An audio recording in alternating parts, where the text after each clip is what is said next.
اللهم صل على محمد وعلى آل محمد كما صليت على إبراهيم وعلى آل إبراهيم وبارك على محمد وعلى آل محمد كما باركت على إبراهيم وعلى آل إبراهيم إنك حميد مجيد. أما بعد فإن خير الحديث كتاب الله وخير سنن محمد صلى الله عليه وسلم وشر الأمور محدثاتها وكل محدثة بدعة وكل بدعة ضلالة وكل ضلالة في النار. أيها الناس اتقوا الله عباد الله.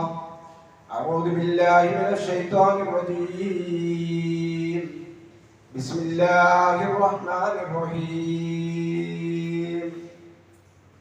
فلينظر الإنسان إلى طعامه أنا صببنا الماء صبا ثم شققنا الأرض شقا فأنبتنا فيها حبا وعنبا وقضبا وزيتونا ونخلا وحدائق غلبا وفاكهة وأبا متاعا لكم ولأنعامكم. ബഹുമാന്യരായ സത്യവിശ്വാസികളെ, സത്യവിശ്വാസികളെ, സർവശക്തനായ പടച്ചതമ്പുരാന്റെ ആജ്ഞാനിർദ്ദേശങ്ങൾ ജീവിതത്തിന്റെ വിവിധ മേഖലകളിലും കഴിവിന്റെ പരമാവധി പാലിച്ചുകൊണ്ട് അള്ളാഹുവിനെ ഭയപ്പെട്ടുകൊണ്ട് നല്ല വിശ്വാസികളായിക്കൊണ്ട് ജീവിക്കണമേ എന്ന് ആമുഖമായി ഉണർത്തുകയാണ്, ഉപദേശിക്കുകയാണ്. സർവശക്തനായ റബ്ബ് അവന്റെ നിയമനിർദ്ദേശങ്ങൾ പാലിച്ചുകൊണ്ട് ജീവിച്ച് മരിക്കാൻ അള്ളാഹു നമുക്കൊക്കെ തൗഫീഖ് നൽകി അനുഗ്രഹിക്കുമാറാകട്ടെ.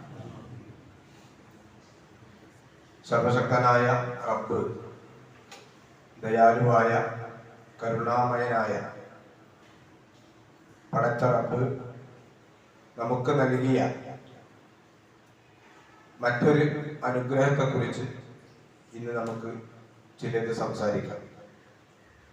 നമുക്കറിയാം, മനുഷ്യന്റെ പ്രാഥമികമായ ഒരാവശ്യമാണ് ഭക്ഷണം കഴിക്കുക എന്നത്. വിശപ്പ് മാറുക. സാധാരണഗതിയിൽ നമ്മൾ ഭക്ഷണം കഴിക്കുന്നത് 2-3 ലക്ഷ്യം വെച്ചാണ്. അതിലേറ്റവും പ്രധാനപ്പെട്ടത് നമ്മുടെ വിശപ്പടക്കുക എന്ന് തന്നെയാണ്. മറ്റൊന്ന്, ഭക്ഷണം കഴിക്കുന്നത് കൊണ്ട് നമ്മുടെ ആരോഗ്യ സംരക്ഷണവും അതുപോലെ തന്നെ നമ്മുടെ ശാരീരികമായ വളർച്ചയും നമ്മൾ കഴിക്കുന്ന ഭക്ഷണവുമായി കൊണ്ട് ബന്ധപ്പെട്ടതാണ്. മറ്റൊരു മൂന്നാമത്തെ ഘടകം, ഭക്ഷണം കഴിക്കുമ്പോൾ നമുക്കുണ്ടാകുന്ന ഒരു അനുഭൂതി, ഒരു ആസ്വാദനം, നമ്മൾ സ്വാദ് എന്നൊക്കെ പറയുന്നു. അത് നമ്മുടെ ഭക്ഷണത്തിലൂടെ നമുക്ക് ലഭിക്കുന്ന ഒരു അനുഗ്രഹമാണ്, ഒരു സുഖമാണ്. സത്യത്തിൽ ഇന്ന് നമ്മളൊക്കെ വളരെ അനുഗ്രഹീതരാണ്. അള്ളാഹുവിന്റെ ഈ അനുഗ്രഹത്തെ കുറിച്ച്, നിയമയെ കുറിച്ച് നമ്മൾ പരിശോധിക്കുമ്പോൾ ഇപ്പൊ നമ്മുടെയൊക്കെ ഇന്ന് വീടുകളില് പലതരം അരികൾ സ്റ്റോക്ക് ഉണ്ടാവും. നെല്ലുത്തരി ഉണ്ടാവും, ചാക്കരി, പച്ചരി, അതിന്റെ പൊടികൾ ഉണ്ടാവും. അതുപോലെ തന്നെ നമ്മുടെയൊക്കെ അടുക്കളയില് വ്യത്യസ്തങ്ങളായ ധാന്യങ്ങൾ നമ്മുടെ വീട്ടിലുണ്ടാവും.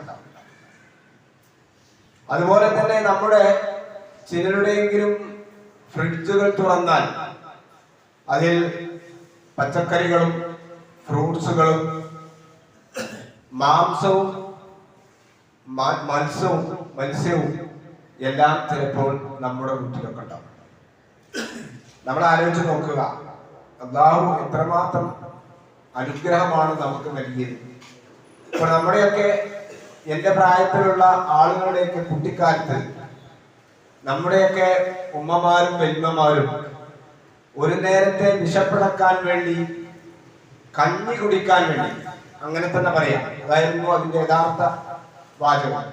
കഞ്ഞി കുടിക്കുന്നതിന് വേണ്ടി സമ്പന്നന്മാരായ ആളുകളുടെ കൃഷി ചെയ്യുന്ന ആളുകളുടെ വീട്ടിലേക്ക് പോകും.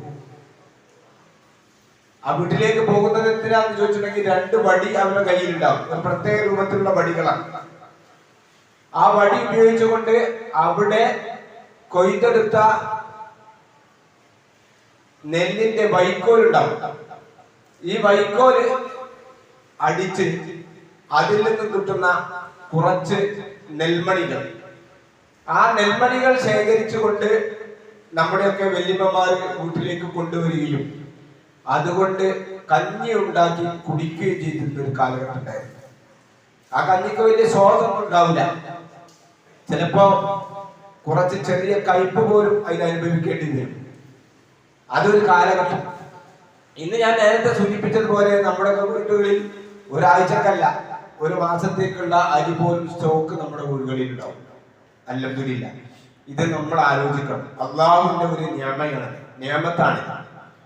മാത്രമല്ല, സർവശക്തനായ അള്ളാഹു മനുഷ്യർക്ക് വേണ്ടുന്നതെല്ലാം ഈ ഭൂലോകത്ത്, ഈ ഭൂമി ലോകത്ത് അള്ളാഹു തന്നെ സംവിധാനിച്ചു തന്നു. അതിന്റെ ഏറ്റവും വലിയൊരു അനുഗ്രഹം വിശുദ്ധ ഖുർആൻ സൂറത്ത് അൽ-ബഖറയിൽ പറയുന്നു, വല്ലദീ ഖലഖലകും മാ ഫിൽ അർദി ജമിയ. അവനാണ്, പടച്ചവനാണ്, ഈ കരുണാവാരിധിയായ പടച്ചവനാണ് നിങ്ങൾക്ക് വേണ്ടതെല്ലാം ഭൂമിയിൽ അവൻ ഉണ്ടാക്കി തന്നിരിക്കുന്നു. നിങ്ങൾ നോക്കി, ഇത് നമ്മൾ ആലോചിക്കേണ്ട ഒരു വിഷയമാണ്. മനുഷ്യർക്ക് എത്ര കോടി ജനങ്ങൾ ഉണ്ടെങ്കിലും ഇന്ന് 800 കോടിയോളം ജനങ്ങൾ ഇന്ന് ലോകത്തുണ്ട്. ഒരു നൂറ്റാണ്ട് മുമ്പോ 2 നൂറ്റാണ്ട് മുമ്പോ ഇത്രയും ജനങ്ങൾ നമ്മുടെ ലോകത്തുണ്ടായിരുന്നില്ല. ജനപ്പെരുപ്പം ഉണ്ടാകുമ്പോൾ ഭക്ഷണത്തിന് ക്ഷാമം വരുമെന്ന് ചില ആളുകൾ പണ്ട് കാലഘട്ടത്തിൽ പറഞ്ഞ് നമ്മളെ പഠിപ്പിച്ചിരുന്നു. പക്ഷെ അത് യാഥാർത്ഥ്യമല്ല എന്ന് നമുക്കിന്ന് അല്പം ഭേദ്യമാവുകയാണ്. പണ്ട് കാലഘട്ടങ്ങളിലേക്കാൾ ആളുകൾ കൂടിയെങ്കിലും സുഭിക്ഷമായ ഭക്ഷണമാണ് ഇന്ന് ലോകത്ത് പല ഭാഗത്തും നമ്മൾ കണ്ടുകൊണ്ടിരിക്കുന്നത്, നമ്മൾ അനുഭവിച്ചുകൊണ്ടിരിക്കുന്നത്. നിങ്ങൾ നോക്കി, പടച്ച തമ്പുരാൻ ഈ ഭൂലോകത്ത്, ഭൂമിയിൽ എല്ലാം ഖലഖലകും മാ ഫിൽ അർദി ജമിഅൻ, നിങ്ങൾക്ക് വേണ്ടതെല്ലാം പടച്ചവൻ ഈ ലോകത്ത്, ഈ ഭൂമിയിൽ സംവിധാനിച്ചു ചിന്തിച്ചു തന്നു. നിങ്ങൾ നോക്കി, ധാന്യങ്ങളായി നമുക്കറിയാം നമ്മൾ ഉപയോഗിച്ചുകൊണ്ടിരിക്കുന്ന അരി, ഗോതമ്പ്, അതുപോലെ തന്നെ രാഗി പോലുള്ള ധാന്യങ്ങൾ പടച്ച തമ്പുരാൻ ഈ ഭൂമിയിൽ ഉൽപ്പാദിപ്പിച്ചു. അതുപോലെ തന്നെ പയർവർഗ്ഗങ്ങളിൽപ്പെട്ട കടല, ചെറുപയർ, മമ്പയർ പോലുള്ള സാധനങ്ങൾ യഥേഷ്ടം പടച്ച തമ്പുരാൻ മുളപ്പിച്ചു തരും, നമുക്ക് ഉൽപ്പാദിപ്പിച്ചു തരും. കിഴങ്ങ് വർഗ്ഗങ്ങളിൽപ്പെട്ട പൂള, ചേന, ചേമ്പ്, മധുരക്കിഴങ്ങ്, ഉരുളക്കിഴങ്ങ് പോലുള്ള സാധനങ്ങൾ പടച്ച തമ്പുരാൻ ഈ ഭൂമിയിലാണ് ഉൽപ്പാദിപ്പിച്ചു തരുന്നത്. ഇലക്കറികളായ ചീര, മുരിങ്ങ, അതുപോലെ തന്നെ പാലക്ക്, ചിരങ്ങയില, ഇങ്ങനെ ധാരാളം ഇലവർഗ്ഗങ്ങളും പടച്ച തമ്പുരാൻ ഈ ഭൂമിയിൽ നമുക്ക് ഉൽപ്പാദിപ്പിച്ചു തരും. എന്തിനേറെ, ചില ചെടികളുടെ തണ്ടുകൾ പോലും ഭക്ഷണ യോഗ്യമാണ് എന്നാണ് നമ്മൾ പഠിപ്പിച്ചിരിക്കുന്നത്, നമ്മൾ ഇത് കഴിച്ചുകൊണ്ടിരിക്കുന്നത്. ഇപ്പൊ വാഴപ്പിണ്ടി, അതുപോലെ തന്നെ ചേമ്പിന്റെ തണ്ട്, ഇതുപോലുള്ള ഒരുപാട് കാണ്ഡങ്ങൾ, ചെടികളുടെ കാണ്ഡങ്ങൾ ഇന്ന് ഭക്ഷണ യോഗ്യമായി നമ്മൾ ഉപയോഗിച്ചുകൊണ്ടിരിക്കുന്നു. ചില പൂക്കളാണ് മനുഷ്യന്മാർ ഭക്ഷണമായിട്ട് ഉപയോഗിച്ചുകൊണ്ടിരിക്കുന്നത്. ഇപ്പൊ കോളിഫ്ലവർ നമുക്കറിയാം, അതുപോലെ തന്നെ കോൺഫ്ലവർ, ചേനപ്പൂവ്, ഇത്തരം പൂക്കൾ നമ്മൾ ഭക്ഷണമായി കൊണ്ട് ഉപയോഗിച്ചുകൊണ്ടിരിക്കുന്നു. അതുപോലെ തന്നെ ഫലങ്ങളാണെങ്കിൽ യഥേഷ്ടമാണ്. ചക്കയും മാങ്ങയും പേരക്കയും സപ്പോട്ടയും എണ്ണിയാൽ ഒതുങ്ങാത്ത അത്രയും ഫലങ്ങളാണ് നമ്മൾ കഴിച്ചുകൊണ്ടിരിക്കുന്നത്. ഇങ്ങനെ നമ്മൾ ആലോചിക്കുമ്പോൾ ഈ ഭൂലോകത്ത് ഒരു മനുഷ്യന് അവന്റെ വളർച്ചക്കും അവന്റെ വിശപ്പിനും അവന്റെ ആസ്വാദനത്തിനും എന്തൊക്കെ വേണോ അതെല്ലാം ഈ ഭൂമിയിൽ നിന്ന് പടച്ച തമ്പുരാൻ ഉൽപ്പാദിപ്പിച്ചു തന്നു. ആ പടച്ച തമ്പുരാൻ എത്ര കരുണാമയനാണ് നിങ്ങൾ ആലോചിച്ച് നോക്കൂ. വിശുദ്ധ ഖുർആൻ സൂറത്ത് അൻആമിലെ 141-ാമത്തെ വചനത്തിൽ ഈ കാര്യം ഓർമ്മപ്പെടുത്തുന്നുണ്ട്. വഹുവല്ലദി, അവനാണ്, ആര്? ഈ ദയാലുവായ പടച്ചവനാണ്. വഹുവല്ലദി അൻശഅ ജന്നാത്തിൻ മഅറൂശാത്തിൻ, നിങ്ങൾക്ക് പന്തൽ വളരുന്നതായ സസ്യങ്ങളെ, തോട്ടങ്ങളെ ഉണ്ടാക്കി തന്നവൻ അല്ലാഹുവാണ്. പന്തലുകളിൽ വളരാത്ത ചില സസ്യങ്ങള്, ചില ചെടികള്, ചില കൃഷിയിനങ്ങള് അതും ഉണ്ടാക്കി തന്നവൻ പടച്ചവനാണ്. അതുപോലെ തന്നെ ഈത്തപ്പഴം, അതുപോലെ തന്നെ കൃഷിയും വ്യത്യസ്തങ്ങളായി നമുക്ക് ഭക്ഷിക്കാൻ പറ്റാവുന്ന വസ്തുക്കൾ, ഒലീവും മാതളവും, സദൃശ്യമുള്ളതും സദൃശ്യമില്ലാത്തതുമായ വ്യത്യസ്തങ്ങളായിട്ടുള്ള പഴവർഗ്ഗങ്ങൾ. കുലൂ മിൻ സമരിഹി ഇദാ അസ്മറ, അവ പാകമായാൽ നിങ്ങൾ ഭക്ഷിച്ചു കൊള്ളുക. വആതു ഹഖഹു യൗമ ഹസാദിഹി, അത് വിളവെടുക്കുന്ന സമയത്ത് അതിന്റെ അവകാശികളായ പാവങ്ങൾക്കും നിങ്ങൾ അതിൽ നിന്നും നൽകുക. വലാ തുസ്രിഫു ഇന്നഹു ലാ യുഹിബ്ബുൽ മുസ്രിഫീൻ, നിങ്ങൾ ഇക്കാര്യത്തിൽ അമിതവ്യയം കാണിക്കാൻ പാടില്ല, ധൂർത്ത് കാണിക്കാൻ പാടില്ല. ധൂർത്ത് കാണിക്കുന്ന ആളുകളെ പടച്ച തമ്പുരാൻ ഇഷ്ടപ്പെടുകയില്ല. നിങ്ങൾ നോക്കൂ, ഒരുപാട് പഴവർഗ്ഗങ്ങളെയും അതുപോലെ തന്നെ ഫലവർഗ്ഗങ്ങളെയും അള്ളാഹുവിനെ എടുത്തു പറഞ്ഞതിന് ശേഷം നമ്മൾ ആലോചിച്ച് നോക്കുക, ഇവയെല്ലാം വളരണമെങ്കിൽ ഏറ്റവും പ്രധാനമായി വേണ്ടത് വെള്ളമാണ്. ഈ ഭൂമി ലോകത്ത് 71% ജലമാണ് എന്ന് പറഞ്ഞാൽ 2/3 വെള്ളമാണ്. ഈ വെള്ളം എന്ന് പറയുമ്പോൾ വിശുദ്ധ ഖുർആൻ പല സ്ഥലങ്ങളിലായി അള്ളാഹുവിന്റെ അനുഗ്രഹമായി കൊണ്ട് എടുത്തു പറയുന്നുണ്ട്. കാരണം എല്ലാ ജീവജാലങ്ങളുടെയും ജീവജലമാണ് സത്യത്തിൽ നിലനിൽപ്പിന്റെ ആധാരമാണ് വെള്ളം എന്നുള്ളത്. ഈ നിലനിൽപ്പിന്റെ വെള്ളം പടച്ച തമ്പുരാൻ നമുക്ക് നൽകിയിരിക്കുന്നത്. ഇതിനെ നമ്മൾ ആലോചിക്കേണ്ടതാണ്. ഈ ഭൂമിയുടെ 2/3 എന്തുകൊണ്ട് വെള്ളം അല്ലാഹു തആല സംവിധാനിച്ചു? അത് കുറഞ്ഞിരുന്നെങ്കിൽ എങ്ങനെ ഉണ്ടായിരിക്കും? ഇതൊക്കെ നമ്മൾ ആലോചിക്കണം. വിശുദ്ധ ഖുർആൻ ഓർമ്മപ്പെടുത്തുകയാണ്. അല്ലാഹു വെള്ളത്തെ കുറിച്ച് പല ആയത്തുകളിൽ സൂചിപ്പിക്കുന്നുണ്ട്. സൂറത്ത് ഖാഫിൽ അല്ലാഹു തആല സൂചിപ്പിച്ചിരിക്കുന്നത് വനസ്സൽനാ മിനസ് സമാഇ മാഅൻ മുബാറകൻ, അല്ലാഹു നിങ്ങൾക്ക് അനുഗ്രഹത്തിന്റെ ബർക്കത്തിന്റെ വെള്ളം മഴവർഷം നിങ്ങൾക്ക് വർഷിപ്പിച്ചു തന്നു. അനുഗ്രഹം ബർക്കത്തിന്റെ വെള്ളം എന്നാണ് അല്ലാഹു തആല വെള്ളത്തെ കുറിച്ച് മഴയെ കുറിച്ച് അല്ലാഹു തആല ഇവിടെ സൂചിപ്പിച്ചിരിക്കുന്നത്. എന്നിട്ടോ ഈ മഴ മുഖാന്തരം പടച്ച തമ്പുരാൻ എന്ത് ചെയ്തു? നിങ്ങൾക്ക് തോട്ടങ്ങൾ ഉൽപ്പാദിപ്പിച്ചു തന്നു, മുളപ്പിച്ചു തന്നു. കൊയ്തെടുക്കാവുന്ന ധാന്യങ്ങളും നിങ്ങൾക്ക് ഉൽപ്പാദിപ്പിച്ചു തന്നു. നമുക്ക് കൃഷി ചെയ്യാൻ പറ്റും, പക്ഷെ ഈ കൃഷിക്ക് വെള്ളം വേണം. ഈ വെള്ളം പടച്ച തമ്പുരാൻ ആകാശത്തിൽ നിന്നും മഴയായി വർഷിപ്പിച്ചിട്ടില്ലായിരുന്നെങ്കിൽ നമ്മളുടെ ഒരു കൃഷിയും വളരുമായിരുന്നില്ല. ഇത് അല്ലാഹു തആല എടുത്തു പറയാ, ഹബ്ബൽ ഹസീദ്, നിങ്ങൾക്ക് കൊയ്തെടുക്കാവുന്ന വ്യത്യസ്തങ്ങളായ ധാന്യങ്ങൾ പടച്ച തമ്പുരാൻ ഉൽപ്പാദിപ്പിച്ചു. വന്നഖല ബാസിഖാത്തിൻ ലഹാ തന്നുൻ നദീദ്, അല്ലാഹു എടുത്തു പറയാണ്, വന്നഖല ബാസിഖാത്തിൻ, ഉയർന്നു നിൽക്കുന്ന ഈത്തപ്പനകൾ പടച്ച തമ്പുരാൻ സൃഷ്ടിച്ചു. ലഹാ തന്നുൻ നദീദ്, അടുക്കടുക്കായിട്ടുള്ള കുലകൾ, ഈത്തപ്പഴങ്ങൾ അതിൽ പടച്ച തമ്പുരാൻ സംവിധാനിക്കുകയും ചെയ്തു. റിസ്ഖൻ ലിൽ ഇബാദ്, കണ്ടോ നമ്മൾ പറഞ്ഞത് റിസ്ഖൻ ലിൽ ഇബാദ്, അടിമകൾക്കുള്ള റിസ്ഖാണത്, മനുഷ്യന്മാർക്കുള്ള ഭക്ഷണമായിക്കൊണ്ടാണ് പടച്ച തമ്പുരാൻ ഇവയൊക്കെ സംവിധാനം ചെയ്തിരിക്കുന്നത്. എന്നിട്ട് അല്ലാഹു ഓർമ്മപ്പെടുത്തുകയാണ്, വഹയനാ ബിഹി ബൽദത മൈത, ഈ മഴ മുഖാന്തരം നിർജീവമായി കിടക്കുന്ന കൊട്ടം പറമ്പായി കിടക്കുന്ന പിക്കാസ് കൊണ്ട് പോലും കൊത്തിയാൽ പറ്റാത്ത ഒരു പുൽനാമ്പുകൾ അതിൽ നിന്ന് മുളക്കുമെന്ന് നമുക്ക് പ്രതീക്ഷിക്കാൻ പോലും വകയില്ലാത്ത ആ ഭൂമിയിൽ നിന്ന് പടച്ച തമ്പുരാൻ ഇതാ നിങ്ങൾക്ക് നിർജീവമായി കിടക്കുന്ന ഈ ഭൂമിയെ പടച്ച തമ്പുരാൻ സജീവമാക്കി. അതിൽ നിന്നും നമുക്ക് കൃഷി ചെയ്താൽ ഉണ്ടാകാവുന്ന എല്ലാറ്റിനെയും പടച്ച തമ്പുരാൻ മുളപ്പിച്ചു. കദാലിക്കൽ ഖുറൂജ്, ഇങ്ങനെ തന്നെയാണ് പടച്ച തമ്പുരാൻ പുനർജീവിതവും നടത്തുന്നത്. എന്നാൽ നമ്മൾ വിചാരിക്കും ആ സ്ഥലത്തിന്റെ ഒരു പുല്ല് മുളക്കൂല, വരണ്ട് കിടക്കുന്ന ആൾക്കുട്ടികളൊക്കെ കളിച്ച് തരിശായി കിടക്കുന്ന ഒന്നുപോലും കാണാൻ പറ്റാത്ത ആ സ്ഥലത്ത് പോലും അള്ളാന്റെ മഴ വർഷിച്ചു കഴിഞ്ഞാൽ അതിന് കാണാൻ അവിടെയൊക്കെ പുല്ല് മുളച്ചിങ്ങനെ പൊന്തി വരും. ഇങ്ങനെയാണ് മനുഷ്യന്മാരെ പുനർജീവിതവും ഉണ്ടാകുന്നത് എന്ന് അല്ലാഹു തആല കൃത്യമായി ഓർമ്മപ്പെടുത്തുക. പ്രിയപ്പെട്ട സഹോദരന്മാരെ, സഹോദരികളെ, നമ്മൾ ആലോചിച്ചുകൊണ്ടിരിക്കുക, നമ്മൾ കഴിച്ചുകൊണ്ടിരിക്കുന്ന ധാന്യങ്ങളാകട്ടെ, പച്ചക്കറികളാകട്ടെ, ഫ്രൂട്ട്സുകളാകട്ടെ, എല്ലാം അല്ലാഹുവിന്റെ അനുഗ്രഹമാണ്. എന്തുകൊണ്ട്? ഈ ഭൂമിയിൽ മാത്രമാണ് പടച്ച തമ്പുരാൻ ഇങ്ങനെ ഒരു സംവിധാനം ഉണ്ടാക്കിയിരിക്കുന്നത്. ഇതെന്റെ മഹാ അത്ഭുതമാണ് ഇല്ലേ?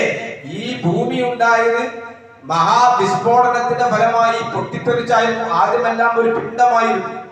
ആ പിണ്ഡം ഒരു സമയത്ത് പൊട്ടിത്തെറിച്ച് വ്യത്യസ്ത കഷ്ണങ്ങളായി ഇന്ന് നമ്മൾ കാണുന്ന സൂര്യനും ചന്ദ്രനും ചൊവ്വയും ബുധനും ശുക്രനും നെപ്റ്റ്യൂണും പ്ലൂട്ടോയും ഒക്കെയായി വ്യത്യസ്ത ഗ്രഹങ്ങൾ, എണ്ണിയാൽ ഒടുങ്ങാത്ത, കണ്ടുപിടിക്കാൻ പറ്റാത്ത അത്രയും ഗ്രഹമണ്ഡലങ്ങൾ ശ്രമിച്ചിരിക്കുന്ന ആ പടച്ച തമ്പുരാൻ ഈ മനുഷ്യൻ വസിക്കുന്ന, ജീവജാലങ്ങൾ വസിക്കുന്ന ഭൂമിയിൽ മാത്രം എന്തുകൊണ്ട് ഇങ്ങനെ ഉണ്ടായി? എന്തേ മറ്റുള്ളവയിൽ ഇതിന്റെ ചെറിയൊരു അംശം പോലും നമ്മൾ കാണാൻ ഇത് നമ്മൾ ആലോചിക്കേണ്ടതില്ലേ?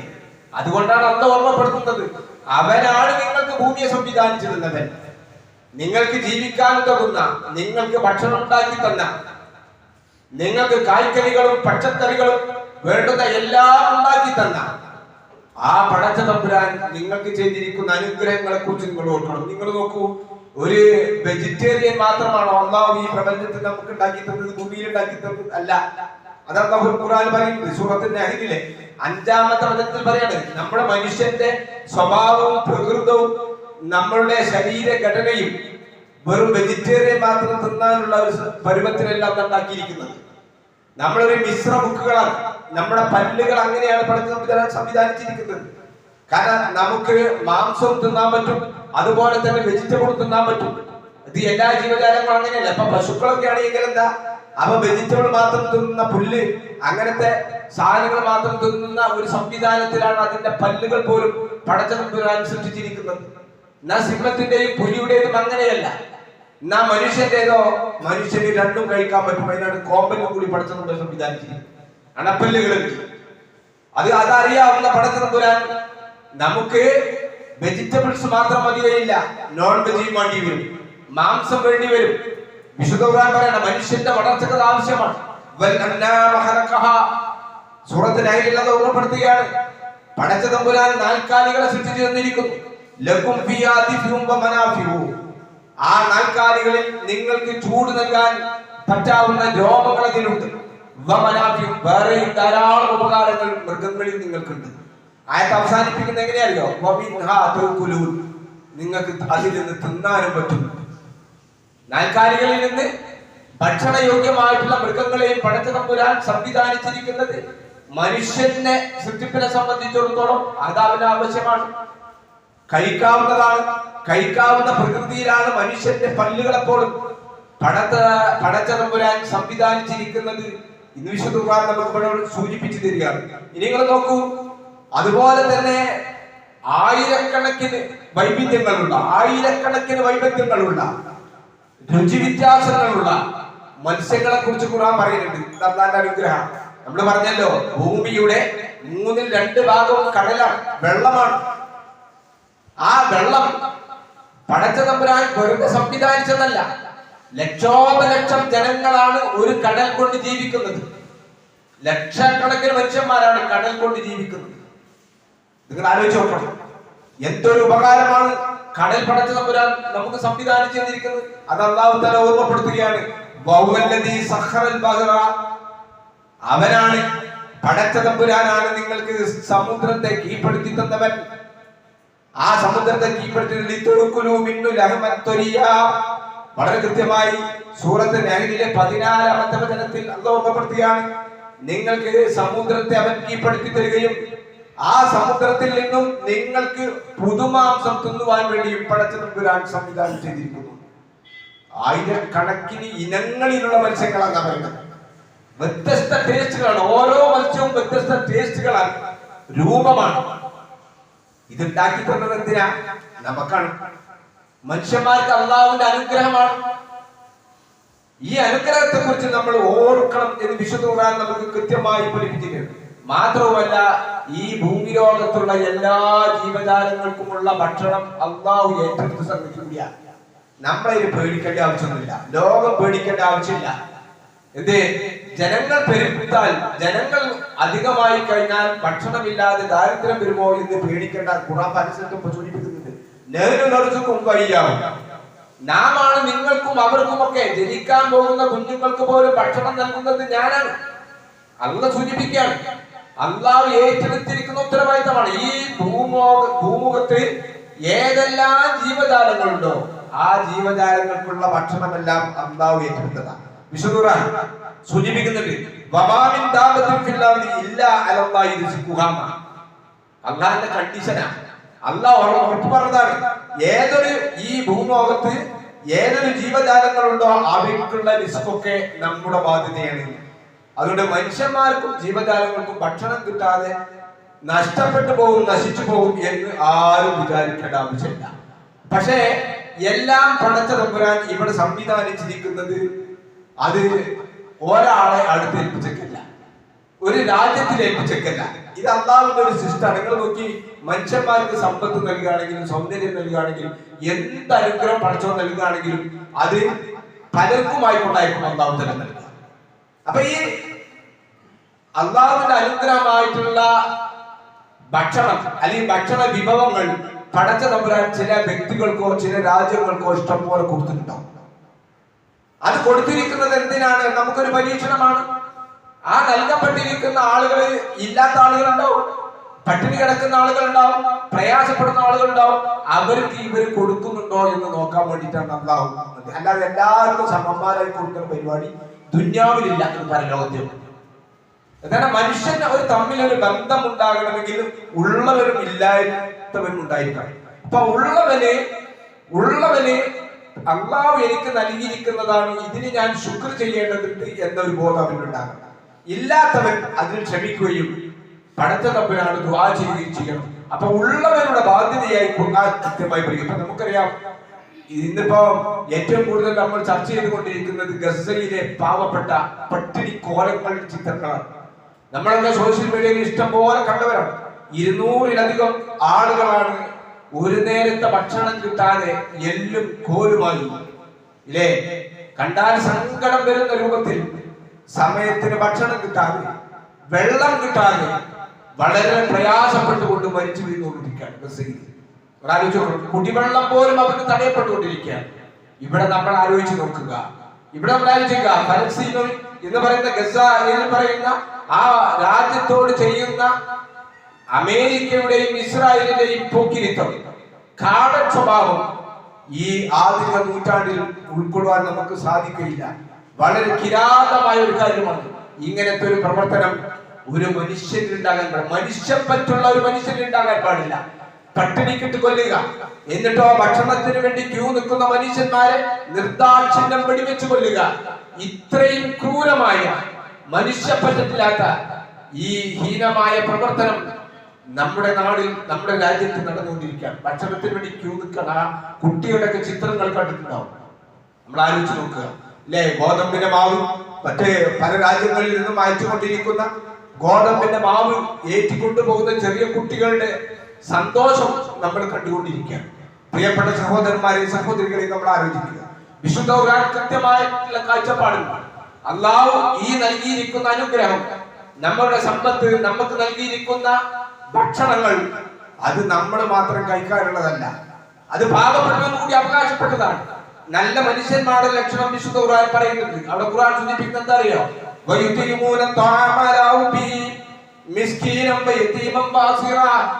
അല്ലാഹ് കൃത്യമായി പറയാണ്. അല്ലാതെ എല്ലാവർക്കും ഇവിടെ സമമായി കൊടുക്കൂല, അങ്ങനെ നമ്മൾ ആരും വിചാരിക്കുകയും വേണ്ട. ഖുർആൻ സൂചിപ്പിക്കുന്നത് നല്ല വിശ്വാസികളുടെ ലക്ഷണം അവർക്ക് സ്വന്തത്തോട് ഈ ഭക്ഷണത്തോട് താല്പര്യമുണ്ടായിട്ട് പോലും അനാഥകൾക്കും വിധവകൾക്കും അതുപോലെ തന്നെ പാവപ്പെട്ട മിസ്കിന്മാർക്കും ബന്ധനസ്ഥരായ ആളുകളെയും ഭക്ഷിപ്പിക്കുന്നവരായിരിക്കും അവർ. ഇതൊരു വിശ്വാസിയുടെ നല്ല ലക്ഷണമാണ്.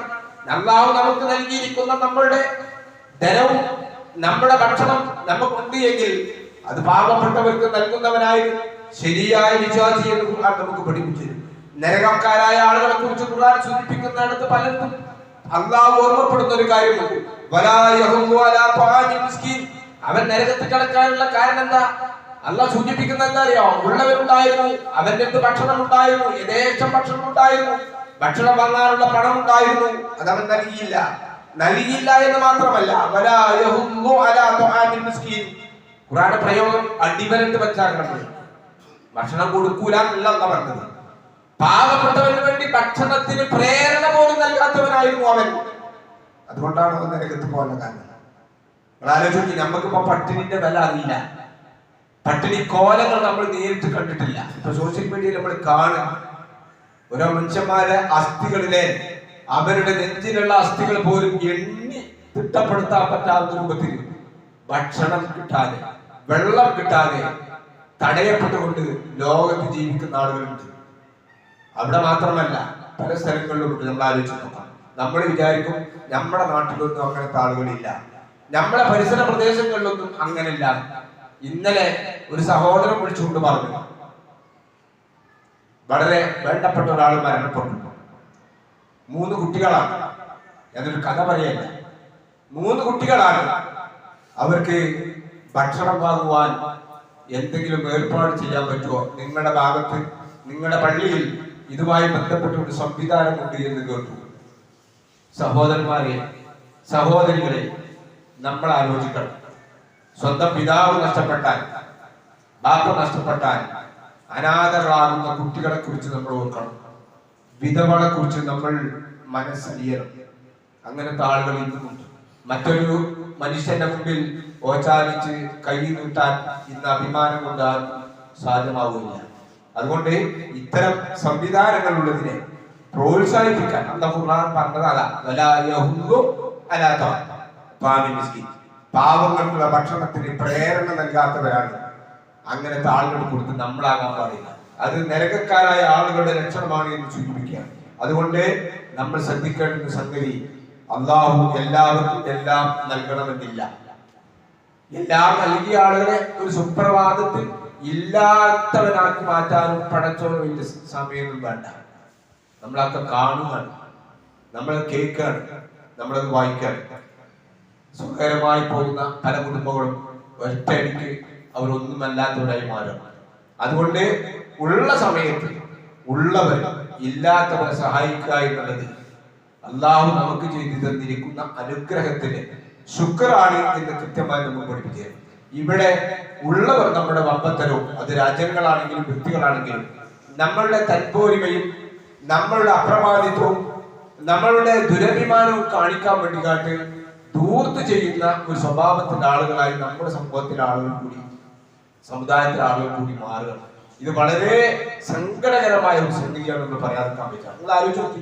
ഇപ്പൊ ഈ അടുത്ത ദിവസം ഒരു സോഷ്യൽ മീഡിയയിൽ ഒരു കണ്ടു, ഒരു സഹോദരന്റെ കല്യാണത്തിന് 100-ലധികം വിഭവങ്ങൾ ഉണ്ടാക്കിക്കൊണ്ടുള്ള ഒരു കല്യാണമായിരുന്നു ഉണ്ടായിരുന്നത്. നിങ്ങൾ അറിയാൻ വീഡിയോ കണ്ടു എനിക്കറിയില്ല. 100-ലധികം വിഭവങ്ങൾ ഉണ്ടാക്കിയ ഒരു കല്യാണം. ഇതെന്താ അതിന്റെയൊക്കെ മെസ്സേജ് നമ്മൾ നൽകുന്നത്? സമ്പത്തുണ്ട് വെച്ച് നമ്മൾ അങ്ങനെ ചെയ്യേണ്ടതുണ്ട് സഹോദരന്മാരെ. നിങ്ങൾ ആലോചിക്കേണ്ടത് 100-ലധികം വിഭവം. ഞാൻ ഒരു അതിശയോക്തിക്ക് വേണ്ടി പറയല്ല. ഈ ഒരു രൂപത്തിലേക്ക് നമ്മൾ പോയിട്ടുണ്ടെങ്കിൽ അവസാനം എന്താണ് വരാൻ പോകുന്നത്? ഈ ഒരു സ്വഭാവം നമ്മുടെ കല്യാണങ്ങളിലാണെങ്കിലും നമ്മുടെ സൽക്കാരങ്ങളിലാണെങ്കിലും നമ്മൾ മറ്റുള്ള ആളുകളെ കാണിക്കാൻ വേണ്ടിയിട്ടാണ്. അവന്റെ കല്യാണം അങ്ങനെയാണെങ്കിൽ എന്റെ കല്യാണം അതിന്റെ അപ്പുറമാകണം. എന്റെ കല്യാണത്തെ കുറിച്ച് ആളുകൾ പറയണം. അവിടെ വിളമ്പിയിരിക്കുന്ന വിഭവങ്ങളെ കുറിച്ച് ആളുകൾ പെരുമ പറയണം. ഒരു തരം ദുരഭിമാനമാണ് അല്ലേ? അല്ലാഹു തആല ഫഖൂറിനെയും മുതകബിരികളെയും പടത്ത് തമ്പുരാൻ ഇഷ്ടപ്പെടില്ല എന്ന് ഖുർആൻ കൃത്യമായി പഠിപ്പിക്കുന്നതാണ്. നിങ്ങൾക്ക് ധൂർത്തിന്റെ അങ്ങേയറ്റമാണ്. വിശുദ്ധ ഖുർആൻ വളരെ കൃത്യമായി നമുക്ക് പഠിപ്പിച്ചത് വെള്ളം കൊടുത്തുകൂടെ എന്ന് പറയും നമ്മൾ. അവിടെയൊക്കെ വിശ്വാസികളെ സംബന്ധിച്ചിടത്തോളം ഒരു ലിമിറ്റേഷൻ എഴുത്തുണ്ട്. ഖുർആൻ കൃത്യമായി പറയാ, സൂറത്ത് ഇസ്രായിലെ വചനത്തിൽ ഇന്നൽ മുബദ്ദിരീന കാനൂ ഇഖ്വാന ശയാത്തീൻ, തീർച്ചയായിട്ടും ധൂർത്ത് ചെയ്യുന്ന ആളുകൾ പിശാചിന്റെ കൂട്ടാളികളാണ് അവർ. കാനൂ ഇഖ്വാന ശയാത്തീൻ, പിശാചിന്റെ ആളുകളാണ് അവർ. ധൂർത്ത് കാണിക്കുന്ന ആളുകളെ അത് ഏത് കാര്യത്തിലാണെങ്കിലും അവിടെ ഒരു പൊങ്ങച്ചമുണ്ട്. നമ്മളെ ആളുകൾ അറിയണം, ഇന്റെ കല്യാണം അങ്ങനെയായിരുന്നു, ഞങ്ങളുടെ കുടുംബത്തിൽ കല്യാണം എങ്ങനെയായിരുന്നു, അതിലൊന്നുകൂടി ഇനങ്ങൾ അധികം വേണം എന്ന് പറഞ്ഞുകൊണ്ടുള്ള ഈ ആളുകൾ പട്ടിണി കിടന്ന് മരിക്കാൻ വെച്ച മതി. ഒരു നേരത്തെ ഭക്ഷണത്തിന് വേണ്ടി നമ്മോട് ചോദിക്കുന്ന ആളുകൾ ആ സമയത്ത് നമുക്ക് ഇങ്ങനെ ചെയ്യാൻ എങ്ങനെ തോന്നുന്നു? എന്റെ സമുദായത്തിലെ ആളുകൾ വളരെ ശ്രദ്ധയോടുകൂടി കേൾക്കേണ്ട ഒരു കാര്യമാണ് സൂചിപ്പിക്കുന്നത്. വിശ്വാസികളെ കുറിച്ച് ഖുർആൻ സൂചിപ്പിച്ചു. സൂറത്ത് ഫുർഖാനിൽ പറഞ്ഞു, എല്ലാത്തിനും ഒരു മിതത്വം കാണിക്കുന്നവരാണ് വിശ്വാസി. സൂറത്ത് ഫുർഖാൻ പറയുന്നു, വല്ലദീന ഇദാ അൻഫഖൂ ലം യുസ്രിഫൂ വലം യഖ്തുറൂ വകാന ബൈന ദാലിക ഖവാമ. ഇതാണ് വിശ്വാസികളുടെ സ്വഭാവം. നമ്മൾ അതിലിങ്ങനെ എന്താണ് പറയുന്നത്? അതിൽ വിട്ടു പോകാൻ പാടില്ല. അല്ലാഹു പറയാണ്, വല്ലദീന ഇദാ അൻഫഖൂ, അവർ ചിലവഴിക്കുകയാണെങ്കിൽ ലം യുസ്രിഫൂ, അവർ അമിതയത്വം കാണിക്കൂല, ധൂർത്ത് കാണിക്കൂല, വലം യഖ്തുറൂ, എന്നാൽ പിശുക്ക് കാണിക്കൂല. രണ്ടും നമ്മൾ തിരെ കൊടുക്കാതിരിക്കുന്നത് ശരിയല്ല. അത് കല്യാണത്തിലാണെങ്കിലും സൽക്കാരത്തിലാണെങ്കിലും എല്ലാത്തിലും രണ്ടിന്റെയും ഇടയിലുള്ള ഒരു മിതത്വമായിരിക്കും വിശ്വാസികൾ പാലിക്കാൻ. ഓവറാകണ്ടാണ്. അതിനെയാ പറഞ്ഞത്. നമ്മൾ നടത്തുന്ന കല്യാണങ്ങളാണെങ്കിലും നമ്മൾ നടത്തുന്ന സൽക്കാരങ്ങളാണെങ്കിലും നമ്മൾ നടത്തുന്ന എന്ത് പരിപാടികളാണെങ്കിലും അവിടെ ഒരു മിതത്വം പാലിക്കാൻ നമുക്ക് സാധിക്കണം. ഇത് വിശ്വാസത്തിന്റെ ലക്ഷണം. വിശ്വാസത്തിന്റെ ലക്ഷണം ഖുർആൻ സൂറത്തുൽ ഫുർഖാനിൽ കുറെ എണ്ണി പറയുന്നുണ്ട്. അതിൽപ്പെട്ട ഒരു കാര്യമാണ്. അതുകൊണ്ട് എന്റെ പ്രിയപ്പെട്ട സഹോദരന്മാരെ സഹോദരികളെ, ഇവിടെ പട്ടിണിയുണ്ട്. നിങ്ങൾ ആലോചിച്ച് നോക്കൂ, കഴിഞ്ഞ ആഴ്ച ഫലസ്തീനിലെ ഗസയിൽ നടന്ന ഒരു ജുമയെ കുറിച്ച് നിങ്ങൾ കണ്ടിട്ടുണ്ടാവും. ആ റിപ്പോർട്ട് എത്രമാത്രം ശരിയാണ് എന്ന് എനിക്കറിയില്ല. അവിടുത്തെ പള്ളി ഇമാമ് ഇതേ രൂപത്തിലുള്ള ഒരു ജുമ ദിവസം ഖുതുബ പറയാണ്. ഹദ്ദും സലാത്തും എല്ലാം ചൊല്ലിയതിനു ശേഷം അദ്ദേഹം പറഞ്ഞതെന്താ? ഞാൻ വിശന്നവനാണ്, അതുകൊണ്ട് സംസാരിക്കാൻ എനിക്ക് പ്രയാസമുണ്ട്. പട്ടിണി കിടക്കുകയാണ് ഞാൻ, നിങ്ങളെല്ലാവരും പട്ടിണി കിടക്കുന്നവരാണ്, നിങ്ങൾ കേൾക്കാനുള്ള ഒരു സാഹചര്യത്തിലല്ല ഇരിക്കുന്നത്, അതുകൊണ്ട് ഞാൻ എന്റെ സംസാരം ഖുതുബ നിർത്തുന്നു. നമുക്ക് ഇന്ന് നിസ്കരിക്കാം. ആ റിപ്പോർട്ട് എത്രമാത്രം ശരിയാണ് എന്നല്ല എനിക്കറിയില്ല. പക്ഷേ ഗസയിൽ പോലുള്ള ഒരു സ്ഥലത്ത് നിന്നും അത്തരം ഒരു വാർത്തകൾ വന്നാൽ അത് തെറ്റാണ് എന്ന് പറയാൻ പറ്റാത്ത ഒരു കാലഘട്ടത്തിലാണ് നമ്മൾ ജീവിച്ചുകൊണ്ടിരിക്കുന്നത്. അതുകൊണ്ട് അള്ളാഹു നമുക്ക് നൽകിയിരിക്കുന്ന അനുഗ്രഹമാകുന്ന ഭക്ഷണം, ആ ഭക്ഷണത്തിന് നമ്മൾ മാത്രമല്ല അവകാശികൾ, പാവപ്പെട്ട അനാഥകൾ, വിധവകൾ, രോഗികളായിട്ടുള്ള ആളുകൾ, ജീവിതത്തിന്റെ രണ്ടറ്റം മുട്ടിക്കാൻ പ്രയാസപ്പെടുന്ന, പാടുപെടുന്ന ഒരുപാട് കുടുംബങ്ങളുണ്ട്. അവർക്ക് കൂടി നമ്മൾക്ക് അള്ളാഹു നൽകിയിരിക്കുന്ന ഈ സാമ്പത്തികമായ സ്രോതസ്, പ്രത്യേകിച്ചും ഭക്ഷണ പദാർത്ഥങ്ങൾ നൽകാനുള്ള ഒരു സന്മനസ് നമ്മൾ